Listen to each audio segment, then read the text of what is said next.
Et alors? C'est le principal, c'est la santé. T'en prie.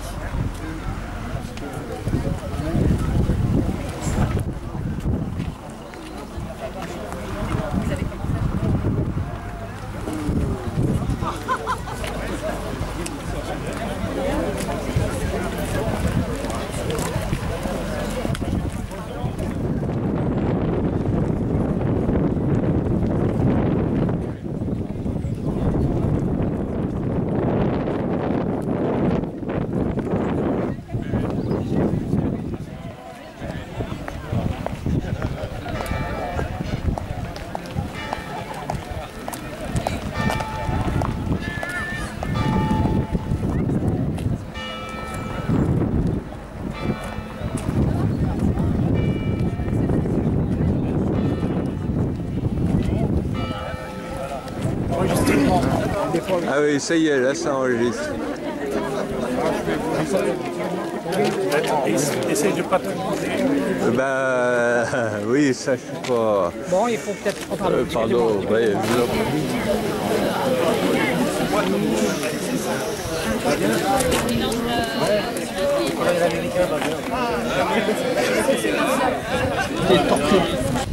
Puis exécuté à 24 ans pour faire de résistance et apporter l'amour de sa patrie, de sa famille, de ses amis, jusqu'à sacrifier sa vie pour sauver celle des autres. Par cette inauguration, son nom sera à jamais associé à la vie du Minic. Il sera toujours présent parmi nous pour construire ce futur qu'il a défendu jusqu'au bout. Honneur à Paul-Marie Radius, vive la France!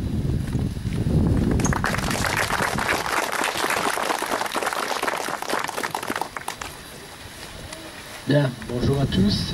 Je voudrais tout d'abord m'associer aux remerciements qui ont été faits à l'instant par Monsieur le maire. Remerciements bien sûr à la famille de Paul-Marie Radius ici présente. C'est lui que nous allons honorer aujourd'hui. Remerciements aussi bien sûr aux associations patriotiques qui ont tenu à marquer cet événement par leur présence, aux porte-drapeaux, toujours fidèles à toutes ces manifestations, les pompiers bien sûr et toutes les autorités présentes ici, les élus ainsi que monsieur le sous-préfet, les autorités de l'État. Le Minic-sur-Rance est une petite commune paisible des bords de Rance et qui peut être fière d'être le berceau ou le cadre d'adoption de très nombreuses célébrités qui ont marqué l'ensemble du pays. Paul-Marie Radius avait hérité des convictions patriotiques de son père, qui fut un acteur important dans la résistance locale en 1944. Il n'a pas hésité, Paul-Marie Radius, il n'a pas hésité à s'engager dans la résistance avec l'ORA, l'Organisation de Résistance des Armées, dans les Hautes-Alpes. Très actif, il sera malheureusement trahi, muet pendant les interrogatoires. Il a fait preuve de beaucoup de courage. Ses geôliers organiseront malheureusement un simulacre de tentative de fuite et les balles stopperont sa vie en plein moment de sa jeunesse, à l'aube de ses 24 ans. Vous tous, les habitants du Minic, avec sa famille, avec toutes les autorités ici présentes, vous contribuez depuis longtemps à conserver la mémoire de ceux qui ont sacrifié leur vie pour préserver la nôtre et pour préserver notre liberté. Il est important pour tous les jeunes de votre commune et au-delà, les jeunes ici présents, les enfants ici présents, d'entretenir ce devoir de mémoire. Soyez fiers et permettez-moi de partager votre fierté. Honneur à Paul-Marie Radius, vive la France, vive la République et vive la paix.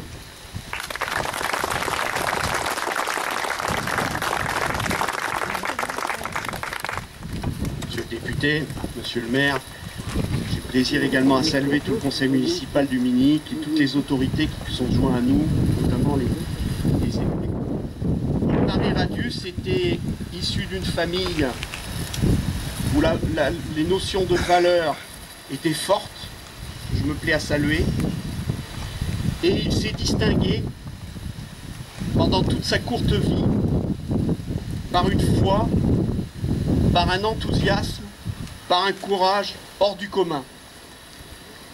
Une foi tout d'abord, fallait-il l'avoir pour que, aussitôt congédié dans ses foyers, comme tout le reste de l'armée d'armistice, à l'issue du sabordage de la flotte française à Toulon, revenu dans ses foyers, il a très rapidement rejoint les rangs de la résistance dans les Alpes, qui a eu, vous le savez tous, des heures de gloire particulièrement vibrantes et particulièrement importantes au profit de la résistance de la France.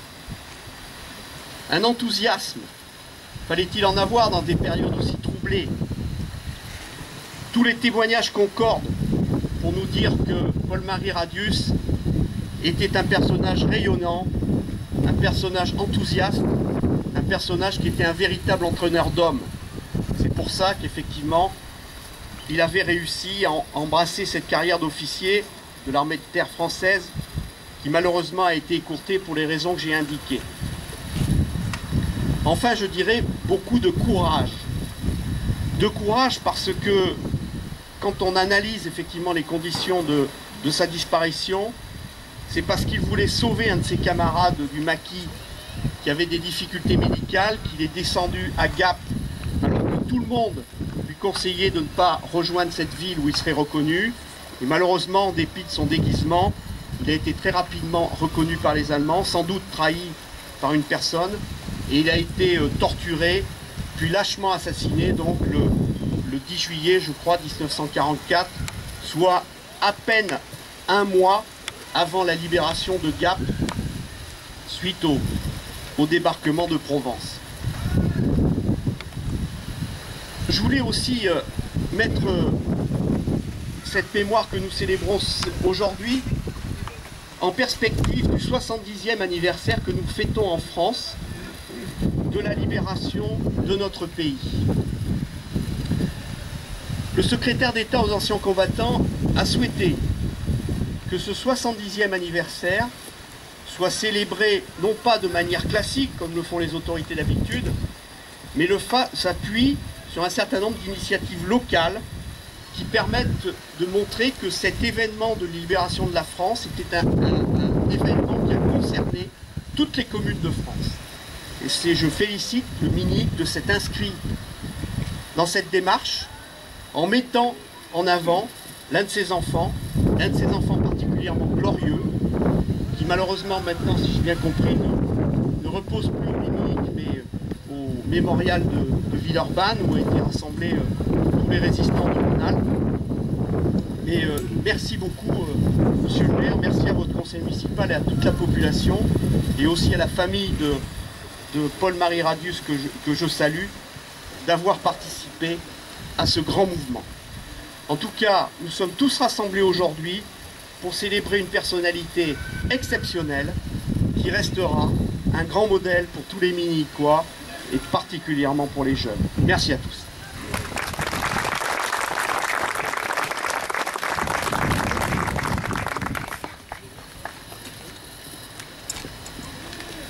Bonjour à tous. je suis la nièce de Paul-Marie Radius. Je voudrais tout d'abord, au nom de la famille, remercier la municipalité du Munich d'avoir rendu cet hommage que nous souhaitions, la famille souhaitait depuis très longtemps. Et j'associe bien sûr à ces remerciements Jean-Paul Vidal, qui a amplement contribué à rendre cette commémoration possible. Vous venez d'entendre parler du héros de la résistance, de Paul-Marie Radius, héros de la résistance mort pour la France.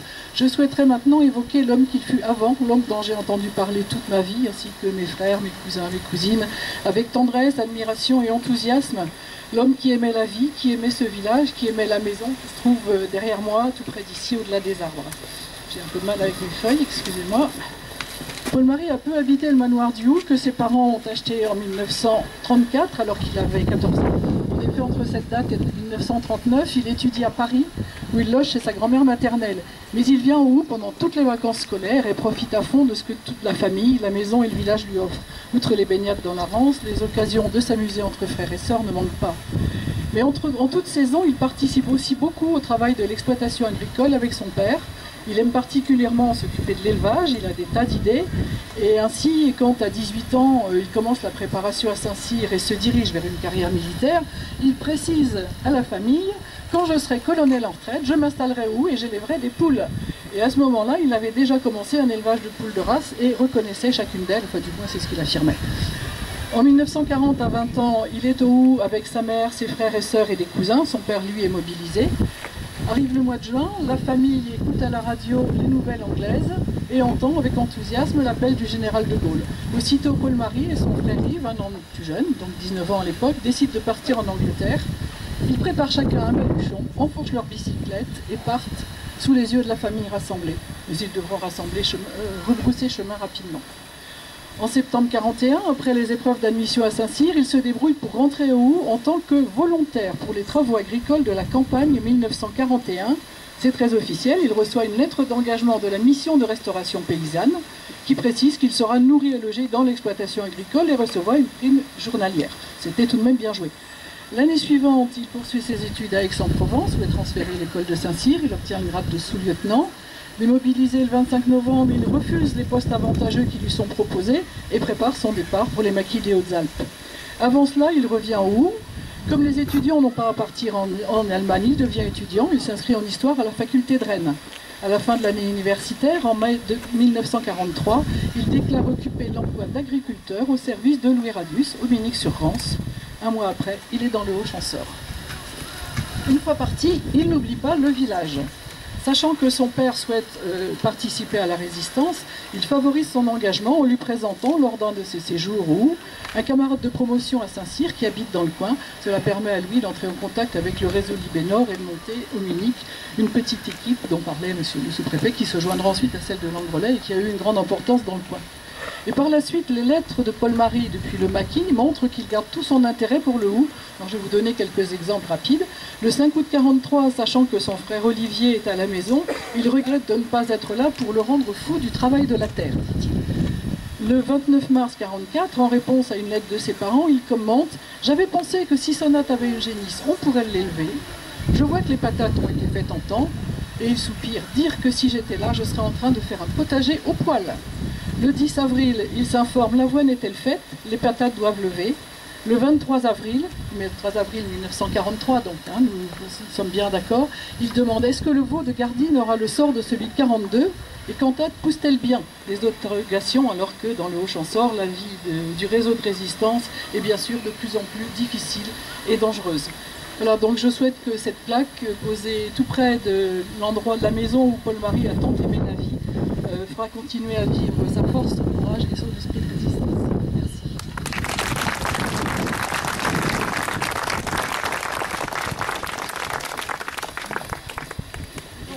Oui, alors dévoiler la plaque. Donc nous allons procéder au dévoilement de la plaque. Maman, tu peux y aller s'il te plaît, peut-être escorter. Peut-être avec escorte.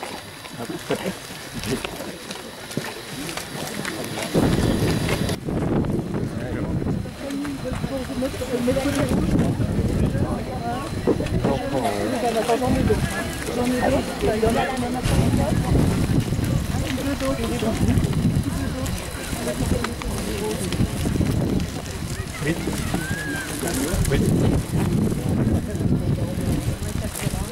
J'en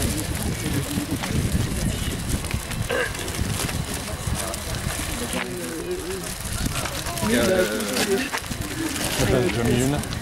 Bah Loïc, non. Bon, Elisabeth.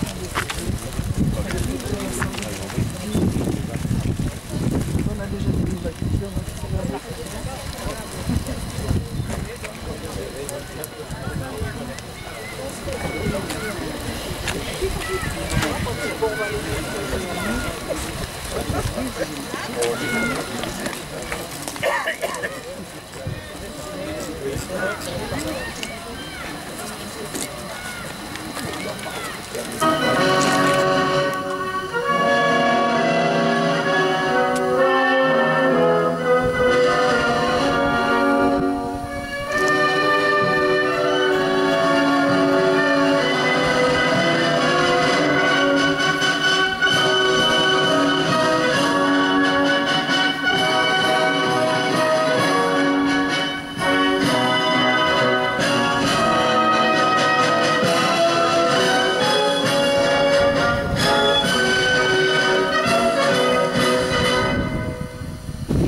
Maintenant, je tiens à remercier tous les bénévoles, et M. Vidal en particulier, qui nous ont permis de réaliser cette réunion.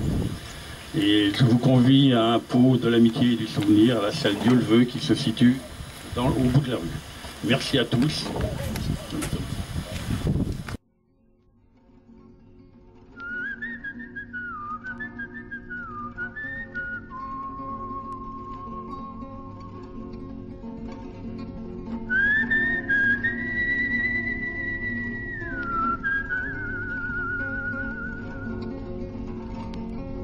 L'ennemi était chez moi, on m'a dit résigne-toi, mais je n'ai pas pu.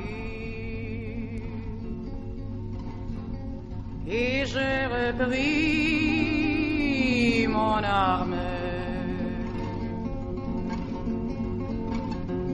Personne ne m'a demandé d'où je viens et où je vais, vous qui le savez. Effacez mon passage.